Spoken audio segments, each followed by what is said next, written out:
حلال ہی سمجھا جائے گا۔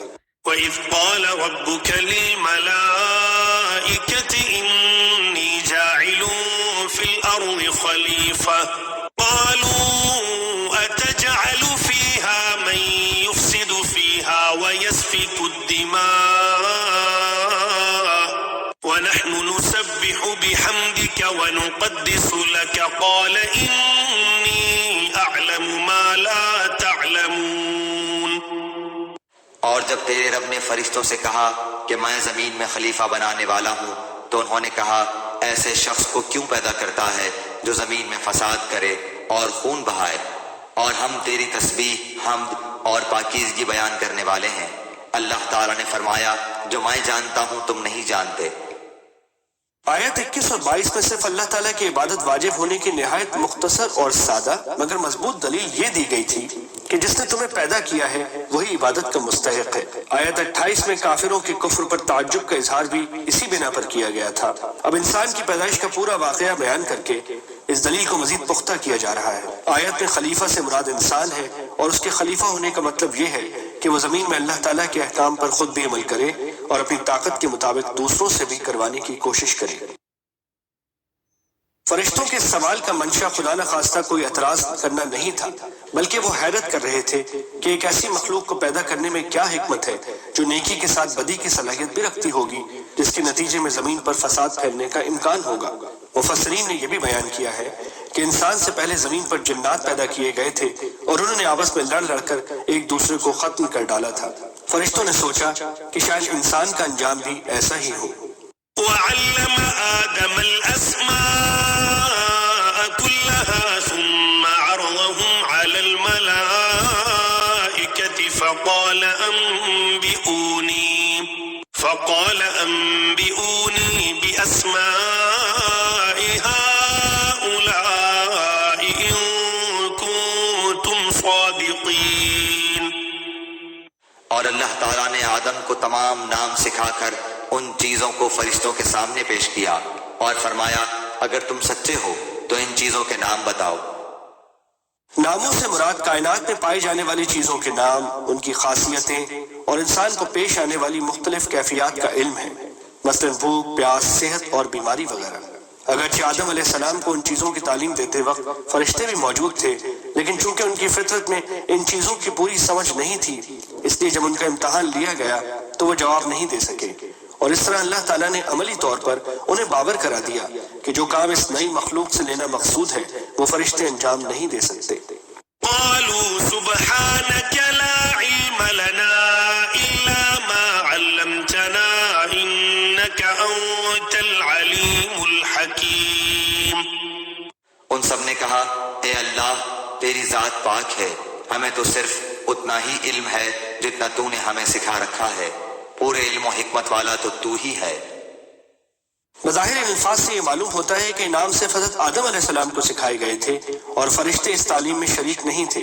اس صورت میں ان سے ان ناموں کے بارے میں پوچھنا یہ جتانے کے لیے تھا کہ تم میں وہ صلاحیت نہیں رکھی گئی جو آدم علیہ السلام کی تخلیق سے مقصود ہے۔ دوسرا احتمال یہ بھی ہے کہ آدم علیہ السلام کو سکھاتے وقت فرشتے موجود تو تھے، لیکن چونکہ ان میں ان باتوں کو سمجھنے یا یاد رکھنے کی صلاحیت نہیں تھی، اس لیے وہ امتحان کے وقت جواب نہ دے سکے۔ اس صورت میں ان کے جواب کا حاصل یہ ہوگا کہ ہمیں وہی علم حاصل ہو سکتا ہے جو آپ ہمیں دینا چاہیں اور اس کی صلاحیت ہمارے اندر پیدا کر دیں۔ قال يا آدم أنبئهم بأسمائهم فلما أنبأهم بأسمائهم قال ألم أقل لكم إني أعلم غيب السماوات والأرض وأعلم ما تبدون وما كنتم تكتمون۔ اللہ تعالیٰ نے حضرت آدم علیہ السلام سے فرمایا تم ان کے نام بتا دو۔ جب انہوں نے بتا دیے تو فرمایا کہ کیا میں نے تمہیں پہلے ہی نہ کہا تھا کہ زمین اور آسمانوں کا غیب میں ہی جانتا ہوں اور میرے علم میں ہے جو تم ظاہر کر رہے ہو اور جو تم چھپاتے تھے۔ وَإِذْ قُلْنَا لِلْمَلَائِكَةِ اسْجُدُوا لِآدَمَ فَسَجَدُوا إِلَّا إِبْلِيسَ أَبَى وَاسْتَكْبَرَ وكان من الكافرين. اور جب ہم نے فرشتوں سے کہا کہ آدم کو سجدہ کرو تو ابلیس کے سوا سب نے سجدہ کیا. اس نے انکار کیا اور تکبر کیا اور وہ کافروں میں ہو گیا.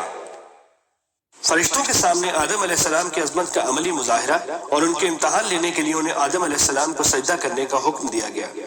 یہ سجدہ عبادت کا نہیں، تعظیم کا سجدہ تھا، جو بعض پچھلی شریعتوں میں جائز تھا. بعد میں تعظیم کے لیے بھی اللہ تعالیٰ کے سوا کسی اور کو سجدہ کرنے کی سختی سے ممانعت کر دی گئی تاکہ شرک کا کوئی شائبہ بھی پیدا نہ ہو.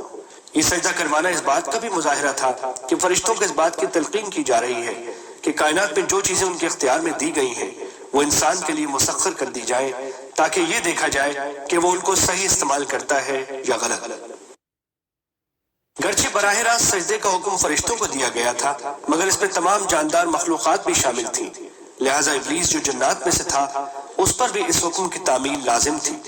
لیکن جیسا کہ خود قرآن کریم نے دوسری جگہ بیان فرمایا ہے، وہ اللہ تعالیٰ سے کہنے لگا کہ مجھے تو نے آگ سے پیدا کیا اور آدم کو مٹی سے، اس لیے میں اس سے افضل ہوں، میں اسے کیوں سجدہ کروں. اس واقعے سے دو سبق ملتے ہیں. ایک یہ کہ اپنے آپ کو بذات خود دوسروں سے بڑا سمجھنا اور اپنی بڑائی بگھارنا کتنا بڑا گناہ ہے. اور دوسرا سبق یہ کہ جب اللہ تعالیٰ کی طرف سے کوئی واضح حکم آ جائے تو بندے کا کام یہ ہے کہ اس حکم کو دل و جان سے بجا لائے، چاہے اس کی حکمت اور فائدہ سمجھ میں آئے یا نہ آئے. وقلنا يا آدم اسكن أنت وزوجك الجنة وكلا منها رغدا حيث شئتما ولا تقربا هذه الشجرة فتكونا من الظالمين. اور ہم نے کہہ دیا کہ اے آدم تم اور تمہاری بیوی جنت میں رہو اور جہاں کہیں سے چاہو با فراغت کھاؤ پیو، لیکن اس درخت کے قریب بھی نہ جانا ورنہ ظالم ہو جاؤ گے. یہ کون سا درخت تھا؟ قرآن کریم نے اس کی وضاحت نہیں فرمائی، نہ اس کے جاننے کی ضرورت ہے. اتنا جان لینا کافی ہے کہ جنت کے درختوں میں ایک درخت ایسا تھا جس کا پھل کھانے سے انہیں روک دیا گیا تھا. بعض روایت میں ہے کہ یہ گندم کا درخت تھا، بعض میں انگور کا ذکر ہے، مگر کوئی روایت ایسی نہیں جس پر پورا بھروسہ کیا جا سکے. فأزلهما الشيطان عنها فأخرجهما مما كانا فيه وقلنا اهبطوا بعضكم لبعض عدو ولكم في الأرض مستقر ومتاع إلى حين. لیکن شیطان نے ان کو بہکا کر وہاں سے نکلوا ہی دیا اور ہم نے کہہ دیا کہ اتر جاؤ، تم ایک دوسرے کے دشمن ہو اور ایک وقت مقرر تک تمہارے لیے زمین میں ٹھہرنا اور فائدہ اٹھانا ہے. یعنی شیطان نے انہیں بہکا کر اس درخت کا پھل کھانے پر آمادہ کر دیا اور بہانہ یہ بنایا کہ یوں تو یہ درخت بڑا مفید ہے کیونکہ اس کو کھانے سے ابدی زندگی حاصل ہو جاتی ہے، لیکن شروع میں آپ کو اس لیے منع کیا گیا تھا کہ آپ کی جسمانی کیفیت اس کو برداشت نہ کر سکتی تھی. اب چونکہ آپ جنت کے ماحول کے عادی ہو گئے ہیں اور آپ کے قوا مضبوط ہو چکے ہیں، اس لیے اب وہ ممانعت باقی نہیں رہی. اس واقعے کی مزید تفصیل کے لیے دیکھیے سورہ اعراف اور سورہ طہ. مطلب یہ ہے کہ اس واقعے کے نتیجے میں آدم علیہ السلام اور ان کی اہلیہ کو جنت سے اور شیطانوں کو آسمانوں سے نیچے زمین پر اترنے کا حکم دے دیا گیا. ساتھ ہی یہ بھی بتا دیا گیا کہ انسان اور شیطان کے درمیان رہتی دنیا تک دشمنی قائم رہے گی اور زمین کا یہ قیام ایک معین مدت تک ہوگا جس میں کچھ دنیاوی فائدے اٹھانے کے بعد سب کو بالآخر اللہ تعالیٰ کے پاس دوبارہ پیش ہونا ہوگا. فتلقى آدم من ربه كلمات فتاب عليه إنه هو التواب الرحيم. حضرت آدم علیہ السلام نے اپنے رب سے چند باتیں سیکھ لیں اور اللہ تعالیٰ نے ان کی توبہ قبول فرمائی. بے شک وہی توبہ قبول کرنے والا اور رحم کرنے والا ہے. جب آدم علیہ السلام کو اپنی غلطی کا احساس ہوا تو وہ پریشان ہو گئے، لیکن سمجھ میں نہیں آ رہا تھا کہ اللہ تعالیٰ سے کن الفاظ میں معافی مانگے، اس لیے زبان سے کچھ نکل نہیں رہا تھا. اللہ تعالیٰ نے جو دلوں کے حال سے بھی خوب واقف ہے اور رحیم و کریم بھی ہیں، ان کی اس کیفیت کے پیش نظر خود ہی ان کو توبہ کے الفاظ سکھائے جو سورہ اعراف میں مذکور ہیں. قال ربنا ظلمنا انفسنا وان لم تغفر لنا وترحمنا لنكونن من الخاسرین، یعنی اے ہمارے پروردگار، ہم اپنی جانوں پر ظلم کر گزرے ہیں اور اگر آپ نے ہمیں معاف نہ فرمایا اور ہم پر رحم نہ کیا تو ہم برباد ہو جائیں گے.